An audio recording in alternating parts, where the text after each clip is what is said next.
you talk about rebuilds. We know this is one that's been in the making for 60-something years, 67 years. It's pathetic. And Lions fans expect a quicker turnaround because everybody else does it quickly.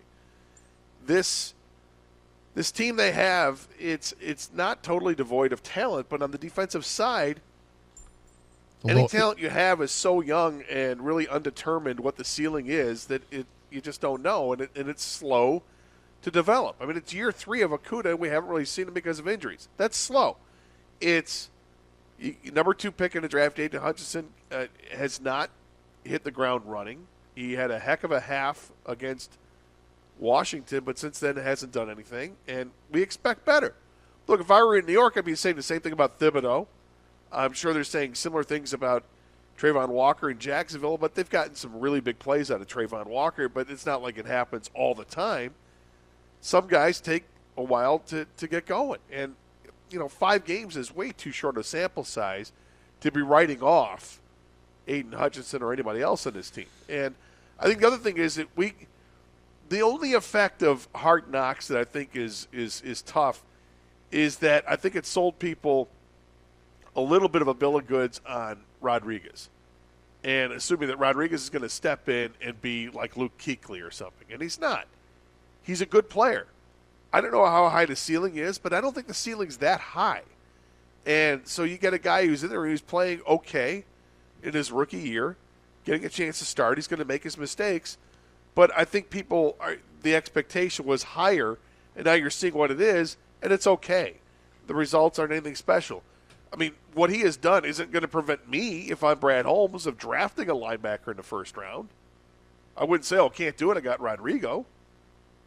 At least I hope he wouldn't say that. No, you need right. I hear you. Rodrigo's start to his career is promising, but he's not there yet, and I don't know if "yet" is even an appropriate word because he may never get there. But yeah, I hear you. When we did that poll yesterday, I thought it was really telling because I wanted to get the pulse of the people about the biggest. We all know that they are 1-4 for a variety of reasons. It's not just one thing, but what is the biggest slice of pie in the pie of culpability? And it was lack of talent defensively, and it blew away the field.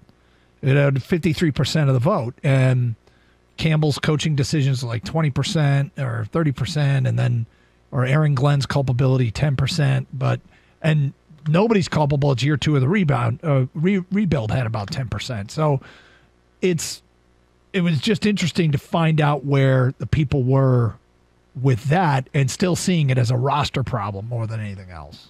Yeah, we see teams that can go from, this was a 5-win team one year, and the next year they're a 10 or 11-win team. That's happened in the NFL, right? Yeah. We're like, why can't it happen for the Lions? It wasn't going to happen this year. People thought the high end was 8 wins. Go from 3 to 8. Okay, that's 5. It's a big difference, but it's still not double digits. It's not playoffs. I suspect this team is still going to win 7 or 8 games this year. I think the schedule plays itself out where it's going to be like that. They're going to improve defensively.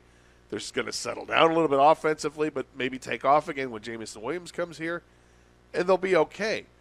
The real growth I need to see is next year. Next year, the expectation goes, I expect this team to be a playoff team next year. So let's start seeing the building blocks that are there this year to affirm that expectation.